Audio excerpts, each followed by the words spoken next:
আমার পূজার কাণ্ড দেখো, ও দুধ খেয়ে বিস্কুট খেয়ে হয়নে এই টবের গাছে উঠে কি কারবার করছে। কি করছিস মানা? ছাল পাগল খেতে ভাল লাগছে? হ্যাঁ, ছাল পাগল খেতে ভাল লাগছে? গাছের গোড়ায় বাপি সেই যত আলু খোসা সবজি খোসা দিয়েছে ও সেগুলো ঘুনছে। বটবটি কড়াই বিনস কড়াই দিলে ও আর ওর খাওয়ার দলে নেই। আর দেখো কারবার দেখো, এখন রোদ আছে, ফিরে এসছে গাছ থেকে। কেন তুই সেই নিম গাছে যাবি না, নারকেল গাছে যাবি না?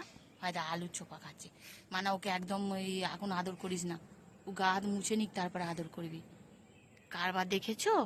ওই দেখো ওই দেখো ওই দেখো ওই দেখো, আরে কোথাও পিঁপড়ে আছে, উঠেছে, কাঁটা কোথাও আছে। উঠেছে। হ্যাঁ, পিঁমড়ে আছে, কাঁটা আছে, থরি তোর কথা শুনবে? হ্যাঁ, ওই দেখ ওই দেখ। আমি তাই ভাবি এদিকে এলো, কোথা গেল, দেখতে আর পাই না, কোথা গেল। দেখো কারবার।